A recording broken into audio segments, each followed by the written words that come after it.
اس لیے اتارا کہ اس کو تراویح میں پڑھ لو اور اس پہ پیسے لے لو. اس لیے اتارا کہ مردی کے لیے ختم قرآن کر دو اور اس پہ جیب بھر دو.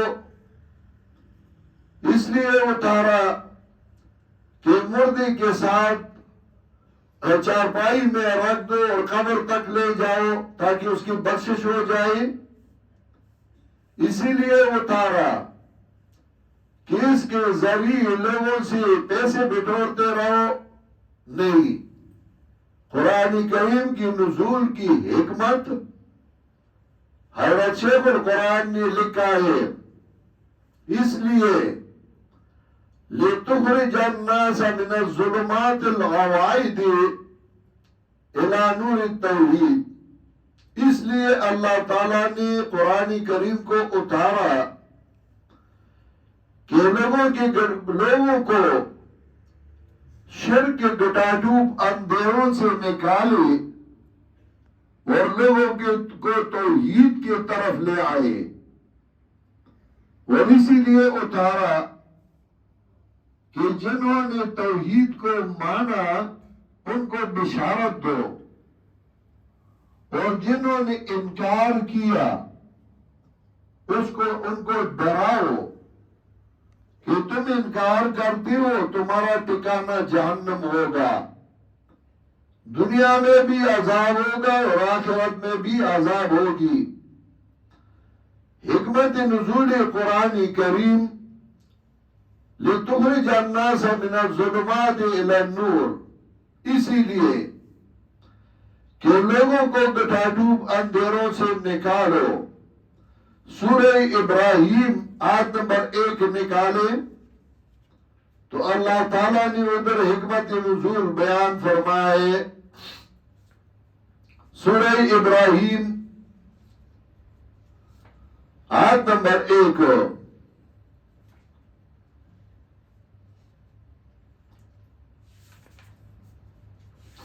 سورہ ابراہیم 13واں پارہ آیت نمبر 1.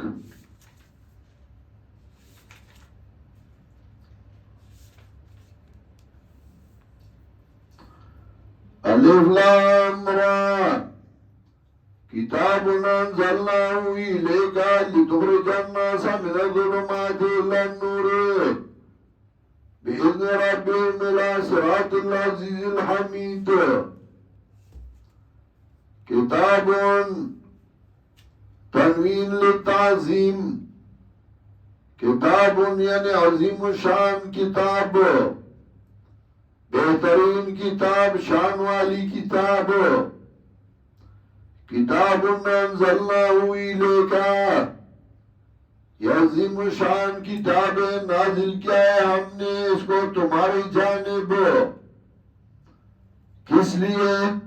لِتُخْرِجَ النَّاسَ مِنَ الظُّلُمَاتِ إِلَى النُّورِ، تاکہ نکالو تم لوگوں کو اندھیروں یعنی شرک اور کفر کے اندھیروں سے روشنی کی طرف، ایمان کی طرف. بِإِذْنِ رَبِّهِمْ إِلَى صِرَاطِ الْعَزِيزِ الْحَمِيدِ. کتاب انزلناه إِلَيْكَ لِتُخْرِجَ النَّاسَ مِنَ الظُّلُمَاتِ إِلَى النُّورِ بِإِذْنِ رَبِّهِمْ إِلَى صِرَاطِ الْعَزِيزِ الْحَمِيدِ.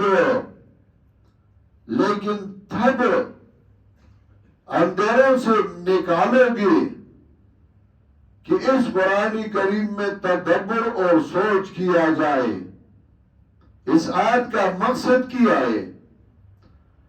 اس آیت میں اللہ تعالیٰ نے کیا حکم دیا ہے؟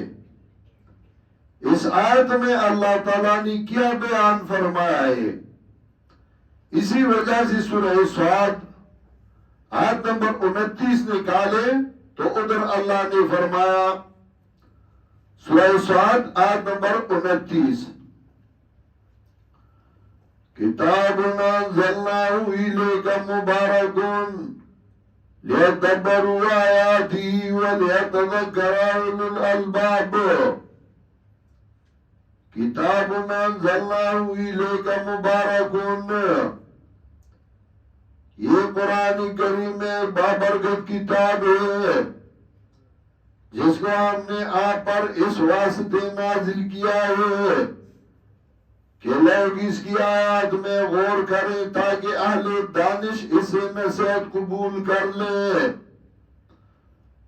تاکہ اہل دانش اسے نصیحت قبول کر لیں، اور نصیحت تب قبول کرتے ہیں جب اس کے آیات میں غور و فکر اور تدبر کریے۔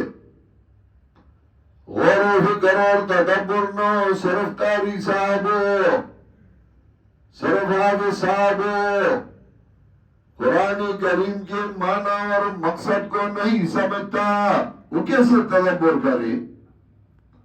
اسی وجہ سفیان ثوری فرماتے ہیں، صفت و صفا میں ابن جوزی رحمہ اللہ نے اس کا حضرت علی رضی اللہ تعالیٰ عنہ کا قول نقل کیا ہے، انزل الکتاب للتدبر وجعلہ للتلاوہ، قرآن کو تدبر کے لیے نازل کیا گیا ہے، انہوں نے صرف تلاوت کے لیے بنا دیا، صرف تلاوت کرتے ہیں، تدبر نہیں کرتے۔ اور حضرت علی کا قول صفت و صفا میں ابن جوزی رحمہ اللہ نے نقل کیا ہے، کیوں فرماتے ہیں لا خیر فی قراءۃ لا تدبر فیہا، لا خیر فی قراءۃ لا تدبر فیہا، اس قراءت میں تمہارے لیے فائدہ نہیں جس میں تدبر اور سوچ نہ ہو۔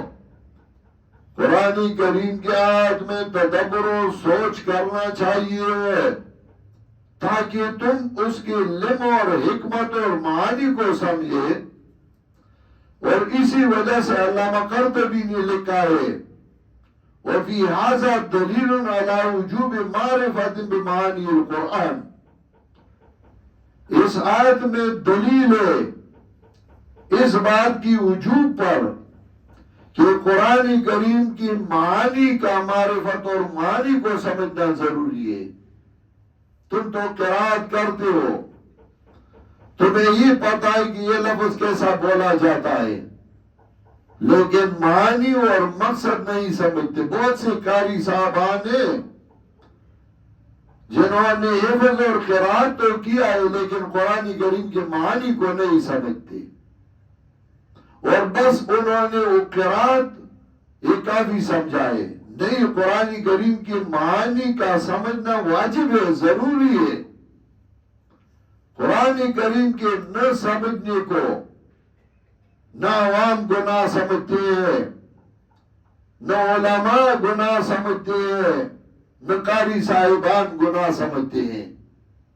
حالانکہ قرآن کریم کے نہ سمجھنا یہ ایسا گناہ ہے جیسا قتل اور زنا۔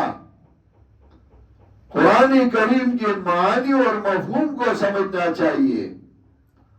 اسی وجہ سے جو لوگ یہ چاہتے تھے کہ لوگ اندھیروں میں رہے، ہم اس کے مال کھاتے رہے، بٹورتے رہے، وہ یہ نہیں چاہتے تھے کہ لوگ قرآن کریم کو سمجھے۔ سب سے پہلے شاہ ولی اللہ رحمت اللہ علیہ نے جب قرآن کریم کا ترجمہ فارسی زبان میں لکھا تو ان پر علماء سو کے فتوی شروع ہوئے کہ اس نے قرآن کریم کا ترجمہ فارسی زبان میں لکھا ہے۔ حضرت شیخ القرآن اللہ کی رحمتیں ان پہ، جب انہوں نے یہاں پٹھان بیلٹ میں درس قرآن شروع کیا اور علماء سو کو پتہ لگا تو انہوں نے سب سے پہلے یہ فتویٰ دیا کہ قرآن کریم کو کوئی بھی نہیں سمجھ سکتا جب تک وہ 14 علوم کو حاصل نہ کرے۔ 14 علوم حاصل کرنے کے بعد قرآن کریم کو پڑھنا چاہیے، لہذا 14 علوم کوئی حاصل نہیں کر سکتا تھا، قرآن کریم کو نہیں پڑھتی تھی۔ اور پھر یہ فتویٰ جاری کیا کہ یہ کافر ہے اسی وجہ سے کہ عوام کو قرآن کریم سکھاتا ہے۔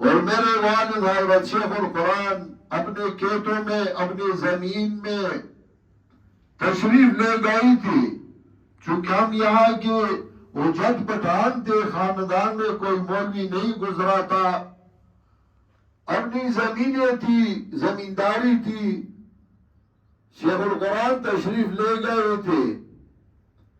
یہ علماء سو جو تھی وہ تو یہ نہیں چاہتی تھی کہ کوئی قرآن کو سیکھے اور پھر عوام.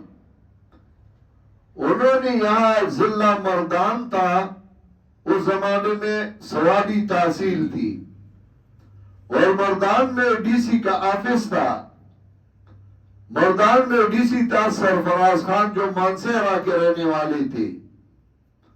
اس کو علماء سو نے درخواست دی کہ ہم آپ کے تابعدار ہیں، آپ جو چاہیں ہم کہیں گے، لیکن اس مولانا محمد طاہر رحمہ اللہ اس کا نام لکھا تھا کہ اس کو آپ چپ کر دو تاکہ وہ کسی کو قرآن نہ سکھائے، اور اس کو منع کرو ہماری مخالفت سے. تو میرے والد صاحب کے پاس بیلف آیا اور اس نے چٹ دیا کہ تمہیں ثوابی ڈانگ بنگلہ میں بلایا گیا ہے، ڈی سی آیا ہے اور ابھی تشریف لے آئے. میرے والد صاحب نے کہا ٹھیک ہے. اس کی سفید ٹوپی سر پہ تھی، کندھے پہ چادر تھا، ادھر ہی سے پیدل ثوابی چلے گئے. جب پہنچے بہت سارے علماء تھے، ڈی سی آیا ہوا تھا. میرے والد صاحب سائڈ پہ ایک چارپائی پڑی تھی، اس میں بیٹھ گئے. علماء کرسیوں میں بیٹھے تھے. ڈی سی آیا اور اس نے بڑی سخت تقریر کی. اس نے کہا مجھے پتہ لگا ہے کہ اس علاقے میں ایک بندہ ہے جو علماء کی گستاخی کر رہا ہے. میں اس کو سمجھاتا ہوں، اور اگر باتوں سے نہ سمجھ سکے تو پھر مجھے طریقہ آتا ہے سزا کا. جب وہ بیٹھ گیا، میرے والد صاحب اٹھے. اس نے کہا ڈی سی صاحب مجھے اجازت ہے بات کرنے کی. اس نے کہا تم کون ہو؟ میرے والد نے فرمایا میں جب بولوں تو تمہیں پتہ لگے گا کہ میں کون ہوں. اس وقت ڈی ایس پی تھا خانزادہ نام تھا اس کا، جو شب قدر کا رہنے والا تھا. وہ میرے والد کو جانتی تھی. تو اس نے ڈی سی کو کہا کہ یہ پیر مولانا صاحب ہے. اس نے کہا چاہیے. میرے والد صاحب اٹھے اور انہوں نے فرمایا کہ ڈی سی صاحب میرا والد زمیندار تھا، میرا دادا اور میرا پردادا زمیندار تھا، ہمارے گھرانے میں کوئی مولوی نہیں گزرائے. میں نے علم علماء سے حاصل کیے. اگر میں علماء کی گستاخی کروں تو یہ میری بہت بڑی بدقسمتی ہوگی. میں کیسے علماء کی گستاخی کر سکتا ہوں؟ جس سے میں نے علم حاصل کیا ہے ان کا میرے اوپر بہت بڑا احسان ہے. لیکن اگر ایک ڈاکو پولیس کی وردی پہن لے اور پھر ڈاکہ ڈالے تو تم لوگ ان کو 2 سزائیں دیتے ہیں. ایک سزا ڈاکے کا، چوری کا، اور دوسری سزا پولیس کی وردی استعمال کی اور یہ غلط کام کیا تو تم سزا دیتے ہو. اسی وجہ سے میں علماء کا خادم اور علماء کا خاکی پا ہوں. لیکن یہ جو سامنے بیٹھے ہیں یہ علماء نہیں، انہوں نے علماء کی وردی پہنی ہوئی ہے. اگر یہ علماء ہو تو میں ان سب سے ایک آیت کا پوچھتا ہوں، ایک سورت کا پوچھتا ہوں، یہ مجھے جواب دے. علماء نے شور مچایا. ان کو پتا تھا کہ ابھی پوچھے تو ہم کیا جواب دیں گے. ڈی سی سمجھ گئے. اس نے کہا آج کی میٹنگ برخاست ہے اور کل آپ سب مردان آئے. جب مردان چلے گئے، میرے والد صاحب جب ڈی سی کے آفس میں جا رہے تھے CID کا ایک آفیسر تھا جو میرے والد کا دوست تھا، وہ آیا اور کان میں میرے والد کو کہنے لگا کہ ایک خط لکھا گیا ہے اور اس پہ تم سے دستخط لیں گے، اور میں چلا گیا۔ میرے والد صاحب سمجھ گئے۔ جب ڈی سی کے آفس میں گئے، میرے والد صاحب اکیلی تھی اور دوسرے علماء سے 4 بندے تھے۔ مردان کا ایک نواب بھی بیٹھا تھا، وہ نواب بھی انہوں نے بلایا تھا۔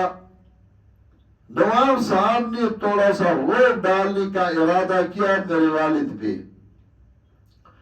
میرے والد نے اس کو کہا چپ بیٹھو، تم مردان کے نواب ہو اور میں پنجبیر کا نواب ہوں، اگر تم نے بات کی میں تمہارا منہ پہ تھپڑ ماروں گا۔ بس نواب تو چپ کے بیٹھ گیا، اور ڈی سی نے کہا کہ میں نے علماء سے ایک فتویٰ منگوایا ہے، اس پہ دستخط کرنا ہوگا۔ سارے علماء نے کہا بالکل جی بالکل جی، یہ تو انہوں نے مشورے سے لکھا تھا۔ میرے والد صاحب نے فرمایا جب میں نے کوئی چیز دیکھی نہیں تو اس پہ دستخط کیسے کروں؟ میں تو بغیر دیکھنے کے، بغیر پوچھنے کے صرف قرآن کریم پہ دستخط کر سکتا ہوں، دکھا دے پھر میں کہوں گا کہ دستخط کرتا ہوں یا نہیں۔ اس نے دراز سے وہ فتویٰ نکال دیا۔ میرے والد صاحب نے جب پڑھا، اس میں لکھا تھا کہ استمداد عن القبور جائز ہے، اولیاء کرام کی تصرف ہے اور نفع اور نقصان پہنچا سکتے ہیں، اسی طرح پیر و فقیر مرید کے حال سے باخبر ہیں۔ میرے والد صاحب نے جب وہ فتویٰ دیکھا پڑھا تو میز پہ ڈال دیا۔ ڈی سی نے کہا کیوں؟ میرے والد نے کہا یہ جس نے لکھا ہے وہ کافر ہے۔ ڈی سی نے کہا کیا کہا؟ میرے والد نے کہا جس نے لکھا ہے وہ بھی کافر ہے، جو کہتا ہے اس پہ دستخط کرو وہ بھی کافر ہے۔ ہاں، ڈی سی نے کہا تم کیوں ان کو کافر کہتے ہو؟ میرے والد صاحب نے کہا اسی وجہ سے کہ قرآن نے اس کو مشرک کہا ہے، اور میرے والد نے آیات شروع کی، وَمَا دُعَاءُ الْكَافِرِينَ إِلَّا فِي ضَلَالٍ، سورہ رعد کی اور دوسری آیات، وَمَنْ أَضَلُّ مِمَّنْ يَدْعُو مِن دُونِ اللَّهِ مَن لَّا يَسْتَجِيبُ لَهُ إِلَىٰ يَوْمِ الْقِيَامَةِ وَهُمْ عَن دُعَائِهِمْ غَافِلُونَ۔ ڈی سی نے کہا ان علماء کو کہ آپ کے پاس کوئی دلیل ہے؟ انہوں نے کہا فلاں نے لکھا ہے، فلاں نے لکھا ہے۔ میرے والد نے کہا قرآن کے مقابلے میں انسان کی کتاب پیش کرتے ہیں؟ اسی طرح ایک ایک مسئلے پہ بات شروع ہو گئی، اور ایک ایک مسئلہ پہ ان سے میرے والد نے دستخط لیے۔ جب انہوں نے 18 مسائل پہ دستخط کیے تو آخر میں ان علماء نے ڈی سی کو کہا کہ ہم ان سے ایک مطالبہ کرتے ہیں وہ مان لے، ہم ان کے سارے مسائل مانتے ہیں۔ ڈی سی نے میرے والد صاحب کو کہا تو میرے والد صاحب نے کہا ٹھیک ہے بتائیں کون سا مسئلہ۔ انہوں نے کہا کہ ان کو چاہیے کہ عوام کو قرآن کریم نہ سکھائے، بس ایک ہی مسئلہ ہمارا مان لے، ہم ان کے سارے مسائل مانتے ہیں، کیونکہ عوام قرآن کریم کو سیکھتے ہیں، پھر جہاں بھی بحث ہو تو قرآن کریم کی آیات پیش کرتے ہیں اور ہم ذلیل و رسوا ہو جاتے ہیں، تو ان کو آپ سمجھائے کہ قرآن کریم کو عوام کو نہ سکھائے۔ میرے والد صاحب کو ڈی سی نے کہا ایک ہی مسئلہ ان کا مان لو۔ میرے والد صاحب فرمانے لگی کہ اللہ تعالیٰ نے پیغمبر اسی لیے بھیجا تھا کہ عوام کو قرآن سکھائے، هو الذی بعث فی الامیین رسولا وان اتلو القرآن، آیات شروع کی۔ جب میرے والد صاحب نے کئی آیات پڑھ لیے تو ڈی سی نے ان علماء کو مخاطب کر کے کہنے لگا تم کہتے ہو کہ ایک آیت سے منکر ہو وہ کافر ہے، تم تو سارے قرآن سے منکر ہو۔ اور پھر مولویوں کو کہا کہ نکل جاؤ میرے دفتر سے. جب میرے والد صاحب اٹھی ان کو کہا تم تھوڑا سا بیٹھ جائیں. میرے والد صاحب بیٹھ گئے. جب وہ نکلے تو ڈی سی نے بیٹ پکڑا اور کہنے لگا اگر یہ لعنت میرے پاس نہ ہوتی میں آج آپ کا طالب علم بن جاتا تھا. مجھے بددعا نہ دیجیے. میں ڈر گیا کہ تم نے قرآن کریم کو کیسے سیکھا ہے اور کیسے اس قرآن کریم کو آپ نے یاد کیا ہے. میرے ساتھ ایک وعدہ کرو کہ جب بھی میں آپ سے کسی مسئلے کے بارے میں پوچھوں تو مجھے جواب دینا ہوگا. اور جب بھی آپ مانسیرا کے راستے سے گزرتے ہو مجھے اطلاع دیتے رہو. میں آپ کا استقبال کرتا رہوں گا. مسئلہ یہ تھا کہ قرآن کریم کو سمجھنے اور سمجھانے کے لیے کوئی نہ تھا. قرآن کریم کو پس پش ڈالا تھا اللہ کی رحمتیں حضرت شیخ القرآن پہ کہ انہوں نے قرآن کریم کی دروس شروع کی اور ایسا سلسلہ جاری رکھا کہ اس رمضان میں لاکھوں کی تعداد میں پختون بیلٹ میں کے پی کے میں بلوچستان میں افغانستان میں ایران میں اور دوسرے ممالک میں حتیٰ کہ سعودی عرب میں مختلف جگہوں پہ قرآن کریم کی دروس جاری تھی.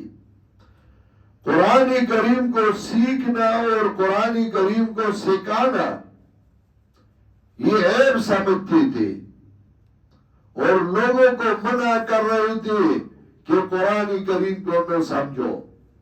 قرآن کریم کو اللہ تعالیٰ نے اسی لیے اتارا تھا کہ اس میں تدبر کرو, اس میں سوچ لو. اللہ نے فرمایا کتاب انزلناہ الیک مبارک لیدبروا آیاتہ ولیتذکر اولو الالباب. یہ قرآن کریم ایک بابرکت کتاب ہے جس کو ہم نے آپ پر اس واسطے نازل کیا ہے کہ لوگ اس کی آیات میں غور کریں تاکہ اہل دانش اس سے نصیحت قبول کر لیں. اسی لیے قرآن کریم کو نازل کیا, اسی لیے نازل کیا کہ جو لوگ قرآن کریم کو مان لے, توحید کو مان لے, ان کو بشارت دیا جائے اور جو انکار کرے اس کا انذار کیا جائے, اس کو ڈرایا جائے. جیسا کہ اللہ تعالیٰ نے فرمایا سورۃ الکہف کی ابتدا میں پہلی اور دوسری آیت نکالیے.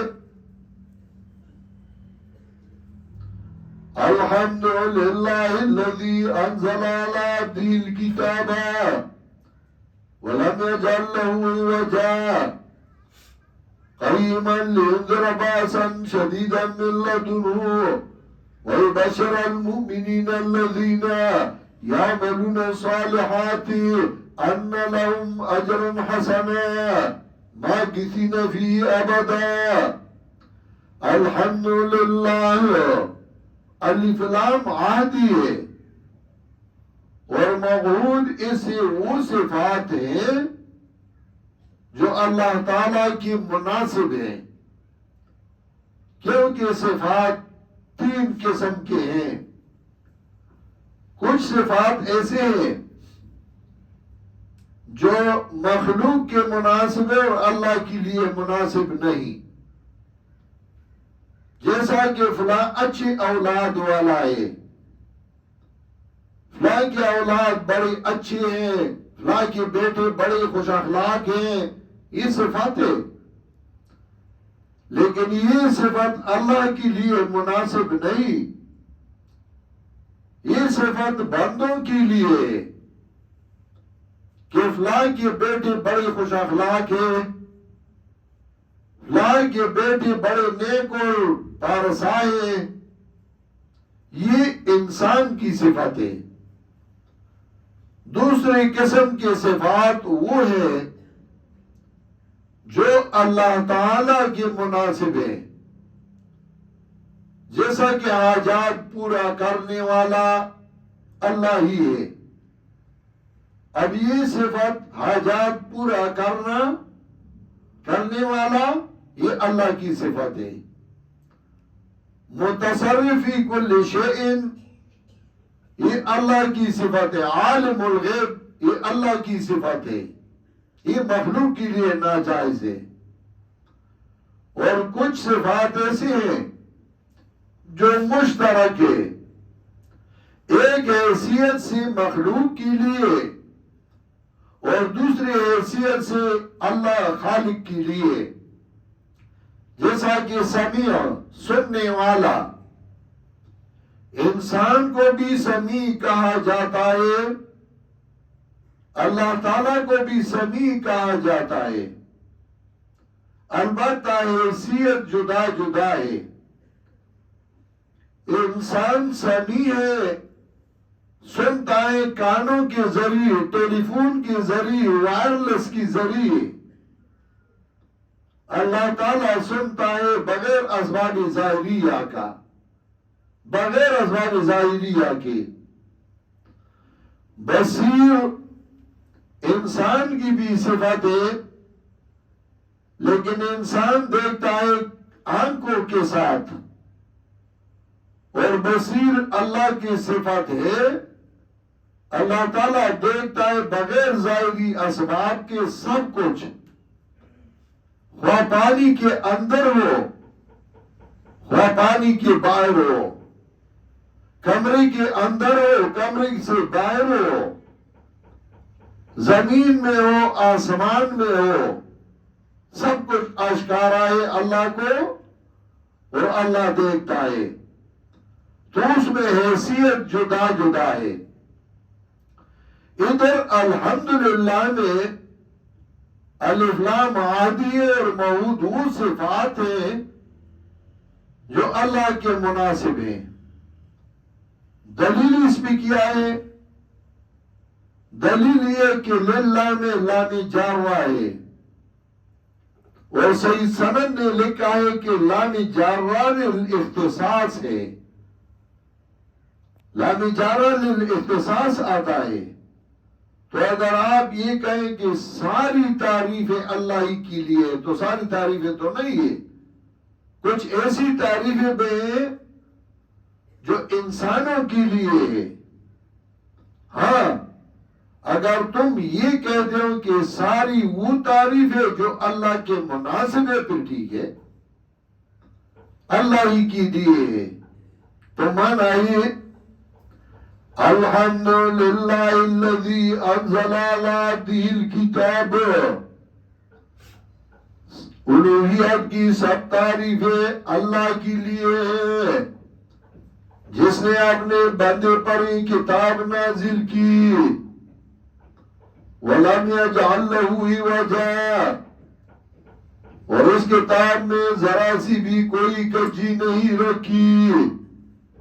وَلَمْ يَجْعَلْ لَهُ عِوَجًا قَيِّمًا لِيُنذِرَ بَأْسًا شَدِيدًا مِّن لَّدُنْهُ،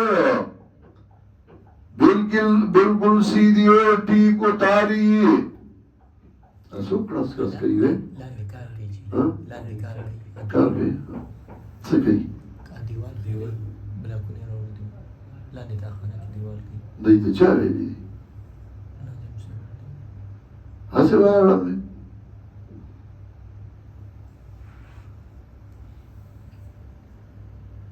مکہ ہوا ہے۔